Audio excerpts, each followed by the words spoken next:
TLP जैसे जैसे फैज़ाबाद के इस्लामाबाद के करीब आ रही है, हुकूमत की कान पे टांग रही हैं। 7 मुतालबात टोटल हैं जो टीएलपी ने रखे हैं। 7 मुतालबात में उन्होंने तकरीबन 6 जो मुतालबात हैं वो अवामी हैं और एक सिर्फ वो अपनी पार्टी के लिए, किसी के ज़ाती मफाद के लिए नहीं, बल्कि वो भी उनके साथ ज़्यादती की गई। उनके उलमाए किराम के ठेकेदार बनने वाले मौलाना फजल रहमान बिल्कुल वो नज़र नहीं आए। वो पीडीएम के सरबराह हैं, वो जैसा चाहें कानून बनवा सकते हैं इस्लाम के हक में और पाकिस्तान के हक में, लेकिन उन्हें शायद लस्सी पीने से फुर्सत नहीं है। बिस्मिल्लाहिर्रहमानिर्रहीम। अस्सलामु अलैकुम नाज़रीन, रुख़ पाकिस्तान के साथ मैं हूँ आपका मेज़बान मुबारक अली। नाज़रीन, आजकल कुछ सियासी गर्मा गर्मी चल रही है। एक तरफ पीटीआई है, एक तरफ पीडीएम है और एक तरफ टीएलपी है। टीएलपी जो है ये एक अपने सियासी मफाद के लिए नहीं लड़ रही। जो पीडीएम है उसको अपनी कुर्सी के लाडे पड़े हुए हैं। एक और जो पीटीआई है उसकी तमाम जो विकटें हैं वो गिर चुकी हैं, बोल्ड आउट, कुछ बोल्ड हो चुके हैं, कुछ कैच आउट हो चुके हैं और कुछ रन आउट हो चुके हैं। लेकिन जो टीएलपी है आजकल उसकी कुछ काफ़ी खबरें जो हैं वो गर्दिश कर रही हैं। मुज़ाकरात भी हो रहे हैं टीएलपी और पीडीएम हुकूमत के दरमियान। इस हवाले से गुफ्तगू करने के लिए मेरे साथ इस वक्त मौजूद हैं senior rank person Rana Usama Zahid. इनसे जो जानेंगे कि टीएलपी और पीडीएम के दरमियान जो मुज़ाकरात हो रही हैं उसकी जो इनसाइड स्टोरी है वो क्या है। उसामा भाई, बहुत शुक्रिया आपने कि अपना कीमती वक्त रुख़ पाकिस्तान चैनल को दिया। हमारे नाज़रीन को बताइएगा कि टीएलपी और पीडीएम के दरमियान जो मुज़ाकरात हो रहे हैं उसकी जो इनसाइड स्टोरी है वो क्या है। बिस्मिल्लाहिर्रहमानिर्रहीम। मुबारक, बहुत शुक्रिया आपने अपने व्लॉग में लिया मुझे। आपको बताएं कि तहरीक लब्बैक पाकिस्तान जो है इस वक्त सराय आलमगीर में अपना पड़ाव कर चुकी है और उनका कल पेशकदमी जो है फैज़ाबाद की तरफ होगी। और जब मैंने रब्ता किया टीएलपी की क़यादत से तो उन्होंने कहा कि मुज़ाकरात कामयाब हुए या नाकाम हुए, दोनों सूरतों में फैज़ाबाद में जलसा होगा। अब टीएलपी जैसे जैसे फैज़ाबाद के इस्लामाबाद के करीब आ रही है, हुकूमत की कान पे टांग रही हैं और वो चाहती है किसी ना किसी तरह मुतालबात करके इन जो रिजवी शेरों से जान छुड़ाई जाए। ये ना हो कि हमारी हुकूमत जो है जो तकरीबन एक सहारे के तौर पे खड़ी हुई है वो सारा भी छीन के चले जाएं, क्योंकि टीएलपी की स्ट्राइक बर्दाश्त करने की पोजीशन में इस वक्त तहरीक लब्बैक बिल्कुल भी नहीं है।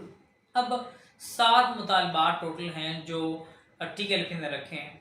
7 मुतालबात में उन्होंने तकरीबन 6 जो मुतालबात हैं वो अवामी हैं और एक सिर्फ वो अपनी पार्टी के लिए, किसी के ज़ाती मफाद के लिए नहीं, बल्कि वो भी उनके साथ ज़्यादती की गई। उन्होंने एक मुतालबा बस ये रखा है कि हमारा सोशल मीडिया और मीडिया ब्लैकआउट ख़त्म किया जाए।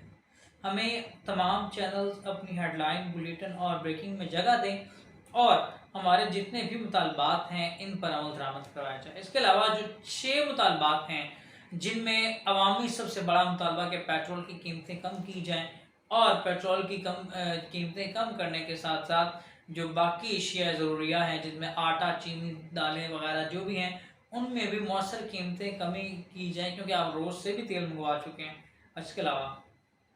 इसके अलावा उन्होंने कहा है कि जो गुस्ताखाना मवाद सोशल मीडिया पे पड़ा हुआ है उसको टोटल ख़त्म किया जाए और उसके लिए फिल्ट्रेशन निज़ाम बनाया जाए, क्योंकि ऐसा मवाद देखने से हमारा जो जज्बात हैं वो कंट्रोल में नहीं रहते। मुसलमान हैं चूँकि, तो मुसलमानियत हमें इस चीज़ की इजाज़त नहीं देती कि हम इस चीज़ के मुतमिल हों।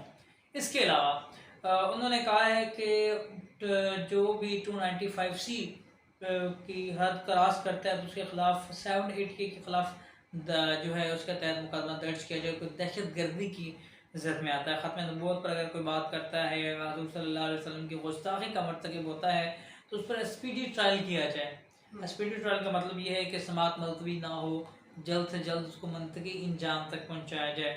और इसके अलावा उन्होंने बहुत सारे इस्लामी मुतालबात जो हैं इस्लाम पसंद, पाकिस्तान पसंद और उनके हकूक़ के लिए उठाए हैं। तो मैं आपको मुबारक यहाँ पे ये जोड़ता चलूँ कि उलमाए किराम के ठेकेदार बनने वाले मौलाना फजल रहमान बिल्कुल वो नज़र नहीं आए। वो पीडीएम के सरबराह हैं, वो जैसा चाहें कानून बनवा सकते हैं इस्लाम के हक में और पाकिस्तान के हक में, लेकिन उन्हें शायद लस्सी पीने से फुर्सत नहीं है। ऐसी शायद चीज़ों से शायद उनके जो है वो जो ख्वाबे हैं उनसे फुर्सत नहीं है कि वो ये नहीं कर रहे। और शर्म का मुकाम पीटीआई के उन वर्करों के लिए जो खुद तो डर के घरों में छुप गए हैं छोटी सी स्ट्राइक से, और वो लोग जो पाकिस्तान की बेहतरी के लिए, आवाम की रिलीफ के लिए और इस्लाम की दिफा के लिए जो हर तरह के सर्द गर्म हालात झेलने के लिए जो आपके हकूक़ के लिए सड़कों पर आए हुए हैं, उनके खिलाफ बातें कर रहे हैं। एसी के कमरे में बैठकर कमेंट्स कर देना, ट्वीट कर देना बहुत आसान है, लेकिन सड़कों पर अवामी हकूक़ के लिए बग़ैर किसी लालच के, बग़ैर किसी अपने ज़ाती मफाद के लड़ना, ये बहुत मुश्किल है। बिल्कुल हकीकत है। बहुत शुक्रिया, आपने अपना कीमती वक्त दिया। जी नाज़रीन, आपने उसामा भाई की गुफ्तगू सुनी है।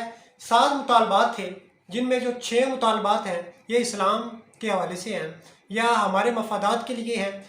एक मुतालबा है जो उनने अपने मफादात के लिए किया। एक तरफ पीटीआई है, जब ये इमरान खान जो है वो इक़्तिदार से उनको हटाया गया तो उन्होंने बहुत सारे मुतालबात जो हैं वो पेश किए। वो तमाम जो मुतालबात थे उनके अपने ज़ाती जो सियासत है उसको बचाने के लिए थे, अपने ज़ाती मफादात के लिए थे, हमारे लिए नहीं थे। ये हम ऐसे लड़ते रहते हैं कि जी हमारा फ़लाँ लीडर है, फ़लाँ हमारी रेड लाइन है। ये बात याद रखिएगा, हमारी रेड लाइन आसिफ अली जरदारी नहीं है, बिलावल भुट्टो जरदारी नहीं है, मरियम नवाज़ या नवाज शरीफ या आसिफ अली जरदारी या मौलाना फजल रहमान साहब, इमरान खान, कोई भी हमारी रेड लाइन नहीं है। पाकिस्तान हमारी रेड लाइन है और ये हम फरामोश कर चुके हैं कि हमारी रेड लाइन फ़लाँ लीडर है, और इसी कशमकश में हम पड़े हुए हैं। और पाकिस्तान जो है, कभी इसको तशबीह जो है श्रीलंका से दी जाती है, कभी किसी मुल्क से, और श्रीलंका जो है वो भी हम अब इस काबिल नहीं रहा, वो हमसे अब आगे निकल चुका है। अब हम श्रीलंका से भी गिर चुके हैं। लेकिन अब हमें इस हवाले से सोचना चाहिए। इस हवाले से हमें अपनी कीमती राय से कमेंट बॉक्स में ज़रूर आगाह कीजिएगा। इसी के साथ दीजिए इजाज़त, मिलते हैं अगले नए व्लॉग में। तब तक अपना और अपने साथ जुड़े प्यारों का ख्याल रखिएगा। अल्लाह हाफिज़।